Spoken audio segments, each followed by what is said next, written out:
Hello everyone, welcome to the first flipped collaborate or recorded collaborate for EDU 10004. We're so glad that you're with us, and we've got our first assignment. It's a lovely gentle assignment. It's not got a very heavy weighting, but I thought I'd just take you through my computer and show you how I find some of the information to start this assignment. So your homepage will look a tiny bit like this. We've got all of our announcements, modules and discussions, and down here I've just clicked on assignments.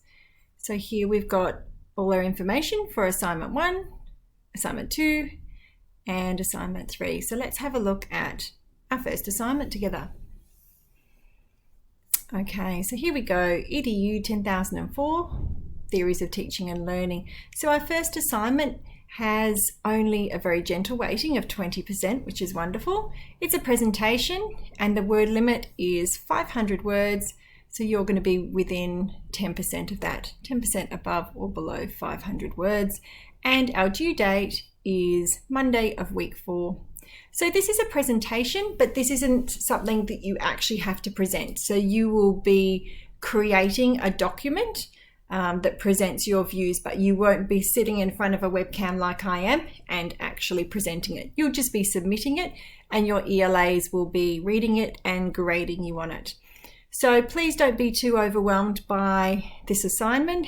It's a really interesting one. It asks you to reflect on your own experiences and what you've learnt about learning. The process is learning simple, is learning complex? And what have you learned in the first 4 weeks? Maybe you'll link it to some of your own learning, to some theories. So let's have a little look at the assignment overview. Okay, so we'll read up here together.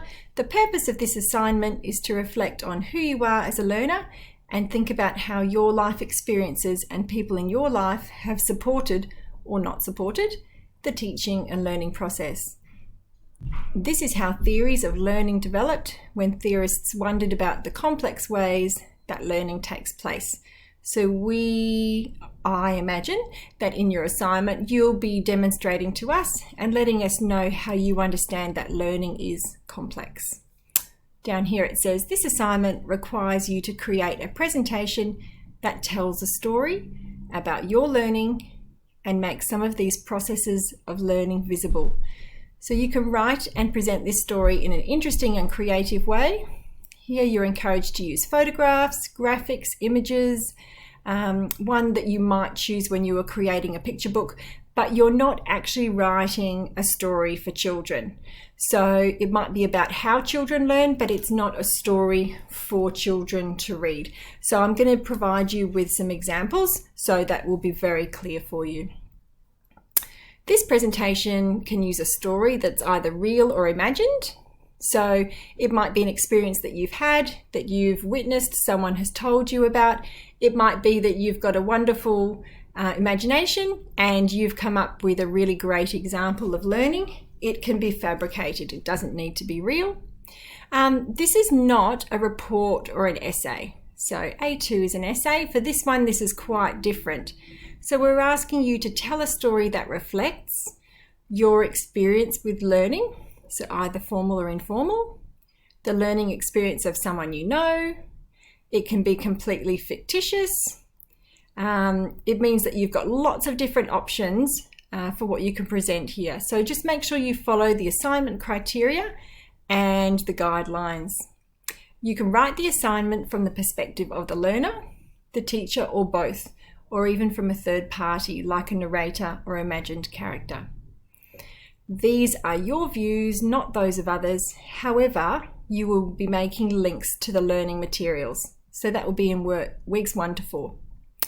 A key part of this assignment is that the processes of learning are made visible and you identify how complex these processes are. So I imagine that will be very key, that part there. Just scroll down so we can see more. So be sure to articulate clearly who and what informs your views. So is it people around you? So current and former teachers, perhaps people you know, your family. It might be that the literature and the learning from the content we've presented in weeks 1 to 4 has helped you form your views, and of course your life experiences in educational settings and just in everyday life. Okay, so all of that is there for you. It's very easy for you to find. Down here we've got our assignment details. Scroll down and have a look. So our assignment details, this tells us this is an individual assignment. You'll do it on your own, and you need to submit one document. So you might use Word or you might use PowerPoint. So we ask you to save your file as a PDF, just because by the time you've got all your lovely images and photographs and things in there, it'll be quite large. And it also means that when you submit to Canvas, sometimes the formatting can move around a little bit. And the files need to be under 50 meg.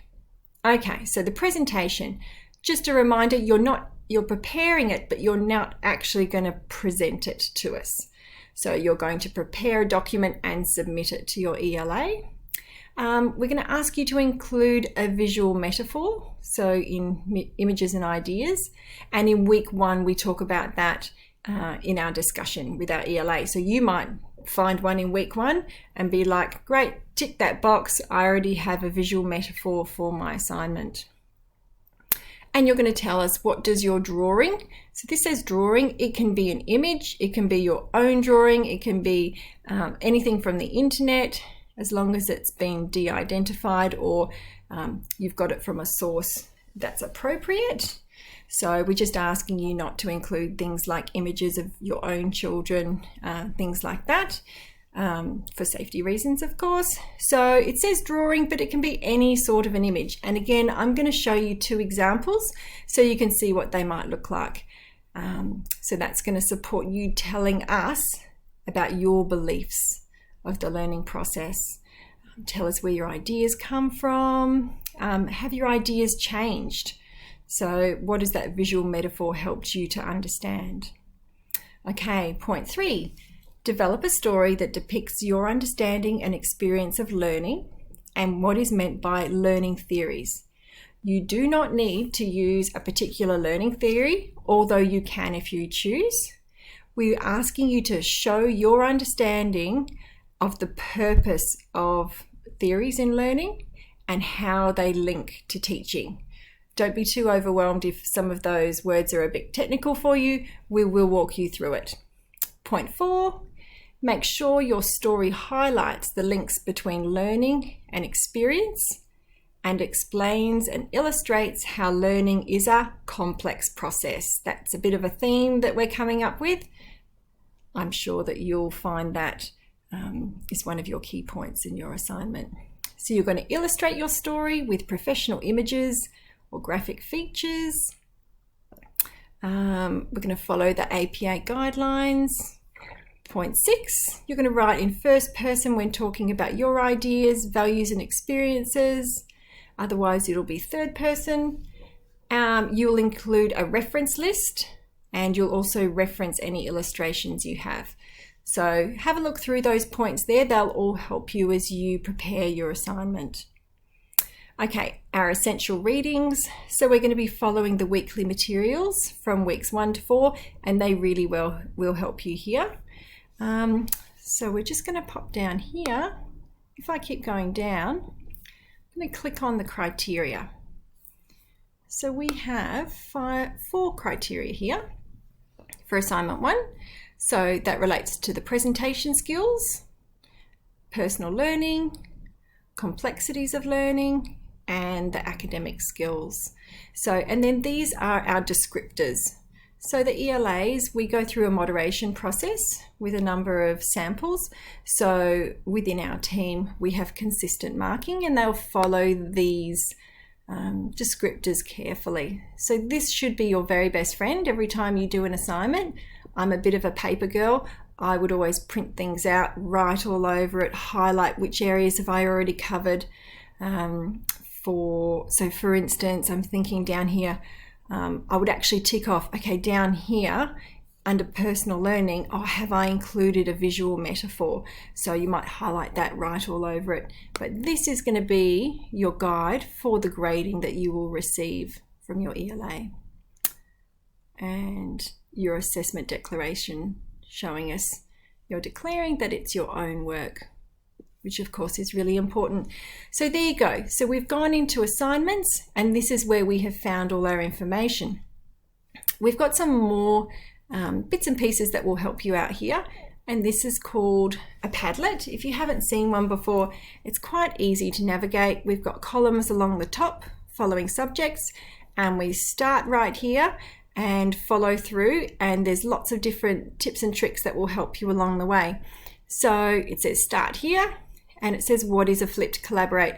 So that's a recorded session that you see and you view before you attend a live session. So you're watching it now. So we are in the flipped collaborate now. So I'll pop the link in here, and that's me asking you to watch the video beforehand. What kind of support are we going to offer you? So we've got this recorded or flipped collaborate video that's going to help you out. We've got some brainstorming sessions. So our awesome ELA team will be joining you online live to do some brainstorming, go through the criteria, help you out. If you've got any questions or you feel like you need some direction, the live sessions are what will help you. So we've got brainstorming collaborate sessions in weeks 1 and 2. Then we also have, just before submission, we've got a 30-minute check-in session. So turn up, oh goodness, I'm not sure if I covered that right. Is this correct? If you've got a specific question about your assignment, turn up to that session, and your ELAs will be able to help you out there. And so over here, we've got our live collaborate and recorded sessions.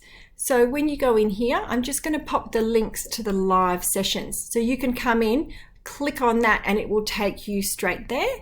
And then when a session has finished, it takes a few hours to calibrate, but then it turns into a recording, and then I put the links in here for the recording. So if you can attend a live session, that's great. If you are incredibly busy, which I'm sure many of you are, and you're like, oh, I couldn't get that session, but you can come in here, and right here I'll have all the links to those sessions that have been recorded. They're quite handy. You can also go in and you can press pause and have a look and write your notes and things like that. Okay, one of the biggest stumbling blocks we have is choosing a topic. How frustrating if you really want to get started on assignment, but you just can't work out what your topic wants to be. So I've got lots of different ideas here. So what is the task? There's a slide there that tells us all about it. So you just click on these like this. And you can see it's there. You can download, open a new video in a new window, view full post. So this is telling us about our narrative that we're writing for A1. Here's your plan of attack. So make connections with your readings, settle on a specific learning experience. So follow all these tips and tricks along the way. There's a little bit of a note-taking organizer. So if you're going through your readings, you might like to print this out in week 1, and every time you come across something, oh, that's interesting, that sort of might relate to something I might like to talk about, pop your notes in here, your learning experience, and of course your citation or your reference. So when you come back to do your assignment, it's all nicely waiting there for you, because we have to acknowledge all the sources that we use. What could you write about? There you go, everyone jump in there, that's gold. So what could you write about?